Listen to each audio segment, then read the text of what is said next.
Assalamu alaikum viewers. Today we will learn the two structure that is very important in your speaking.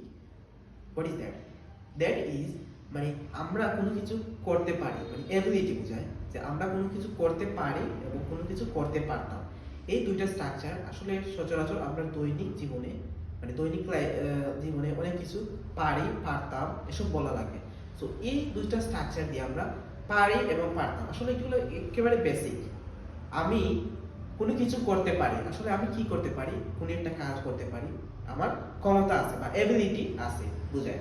তা আমি কোনো কিছু করতে পারতাম তার মানে কি আমি অতীতে কোনো একটা জিনিস করতে পারতাম। সো আমরা দেখি যে আমি ইংরেজিতে কথা বলতে পারি তার মানে কি এটা আমার এবিলিটি আছে। আই ক্যান স্পিক, ক্যান অর্থ কি আমরা জানি, ক্যান অর্থ পারা, তাহলে কে পারে আমি পারি, তাহলে I can speak in English, আমি ইংরেজিতে কথা বলতে পারি। এখন যদি বলি তুমি ইংরেজিতে কথা বলতে পারো, জাস্ট আই এর জায়গাতে আমরা কি দেব you, you can speak in English, তুমি ইংরেজিতে কথা বলতে পারো, তারা ইংরেজিতে কথা বলতে পারে, they can speak in English. এখন আমরা এভাবে যে কোনো কাজ মানে বারটা এখানে বারটা কি স্পিক, আমরা কি করতে পারি কথা বলতে পারি। সো আমরা ইংরেজিতে কথা বলতে পারি। তাহলে যদি আমি পারি আই ক্যান, আমি কথা বলতে পারি I can speak in English, আমি ইংরেজিতে কথা বলতে পারি। এখন তুমি পারো like then you have to change every subject, সব সাবজেক্টগুলো আপনি চেঞ্জ করে প্র্যাকটিস করবেন, তারপরে আপনি বারটা চেঞ্জ করবেন। এখন যদি আমি যেতে পারি আই ক্যান গো, বারবার জায়গায় আমি গো ইউজ করলাম। এখন যদি বলি আমি হাঁটতে পারি আই ক্যান ওয়াক, ওয়াক করতে আমরা জানি হাঁটা, থেকে আই ক্যান স্পিকের জায়গায় আমরা দেব ওয়াক, আই ক্যান ওয়াক।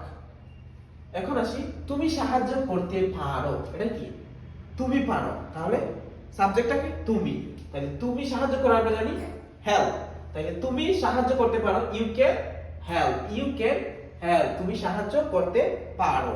এখন যদি বলি তারা সাহায্য করতে পারে দে ক্যান হেল্প, তাহলে ইউ এর জায়গায় আমরা দেব কি দে ক্যান হেল্প। এখন যদি বলি আমি সাহায্য করতে পারি আই ক্যান হেল্প, তুমি সাহায্য করতে পারো ইউ ক্যান হেল্প, সে সাহায্য করতে পারে তো সে মানে হি ক্যান হেল্প। মহিলার ক্ষেত্রে আমরা জানি শি, আর পুরুষের ক্ষেত্রে হি, তাহলে সে সাহায্য করতে পারে হি ক্যান হেল্প, সাকিব সাহায্য করতে পারে সাকিব ক্যান হেল্প। ইজি, আমরা সাবজেক্টগুলো যেগুলো। এখন অন্য কাজ যেমন আমি রান্না করতে পারি, রান্না করার ইংলিশ কি কুক, তাই হেল্পের জায়গায় আমরা দিব কি cook, you I can cook, তুমি রান্না করতে পারো ইউ ক্যান কুক, হেল্পের জায়গায় আমরা কুক দিব। বারবার চেঞ্জ করে আমরা প্র্যাকটিস করতে পারি। তো তুমি কি ইংরেজিতে কথা বলতে পারো, that's mean I am asking you question, question আমি তুমি কি পারো, তাহলে তুমি কি কোনো কিছু পারো, যদি আমরা কোয়েশ্চন করতে ক্যানটাকে আমরা সামনে নিয়ে আসবো, can you speak in English, তুমি কি ইংরেজিতে কথা বলতে পারো, তুমি কি সাহায্য করতে পারো ক্যান ইউ হেল্প মি, তুমি কি আমাকে সাহায্য করতে পারো ক্যান ইউ হেল্প মি। তো ক্যানটা আমরা সামনে নিয়ে আসলে কোয়েশ্চন হবে, তারপর সাবজেক্টগুলো সে কি সাহায্য করতে পারে ক্যান হি হেল্প, সে কি ইংরেজিতে কথা বলতে পারে can he speak in English.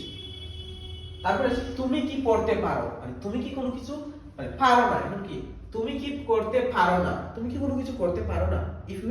if we want to ask any other people like তুমি কি এটা করতে পারো না, তুমি কি আমার সাথে আসতে পারো না, তাহলে কি আসবে ক্যান নট, ক্যান নটে আমরা শর্ট করে বলতে can't, you can't you read, তুমি কি পড়তে পারো না, can't you read, can't you read, তুমি কি পড়তে পারো না, তুমি কেন পড়তে পারো না, why can't you read, why can't you read, just এটার আগে আমরা যদি why বসে দিই, তুমি কেন পড়তে পারো না, why can't you read। এখন বলি আমি গান গাইতে পারতাম, আমি পারি তো যেগুলো কিছু আমরা সচরাচর পারি, তার মানে কি এখন আমরা এটা পারি। এখন যদি বলি আমি অতীতে কোনো কিছু পারতাম, আমি গান গাইতে পারতাম আই কুড সিং সং, এখন যদি সে গান গাইতে পারতো হি কুড, হি আই এর জায়গায় জাস্ট খালি আমরা হি দিব, হি কুড সিং সং, সে সাহায্য করতে পারতো হি কুড সিং এর জায়গায় সিঙ্গার তো কি গাওয়া, আমাদের সাহায্য হি কুড হেল্প, সে সাহায্য করতে পারতো। By changing every verb and subject we can make a lot of sentence. ওকে, আমরা খেলতে পারতাম, তার মানে অতীতে আমরা কোনো কিছু করতে পারতাম, কি করতে পারতাম খেলতে পারতাম, তাহলে we could play, আমরা খেলতে পারতাম, তার মানে অতীতে আমরা জিনিসটা পারতাম, এখন হয়তো পারি না, তাহলে we could play, আমরা খেলতে পারতাম। এখন যদি তুমি কি হাঁটতে পারো, এটা প্রেজেন্ট, can you walk, আচ্ছা, তুমি কি আসতে পারো? Can you come? তুমি কখন আসতে পারো? when can you come? এখন বলি জাস্ট আমরা কি যেতে পারতাম না, মানে আমরা কি এটা কোনো কাজ করতে পারতাম না, আচ্ছা, তুমি কি আসতে পারতে না? কিভাবে বলবো? তুমি কি আসতে পারতে না? couldn't you come? আচ্ছা, আমরা কি যেতে পারতাম না? couldn't we go? couldn't we go? সে কি আসতে পারতো না? couldn't, জাস্ট সাবজেক্টটা চেঞ্জ করবো, couldn't he go? সে কি পড়তে পারতো না? couldn't he read? Like that you need to practice by changing every subject and verb.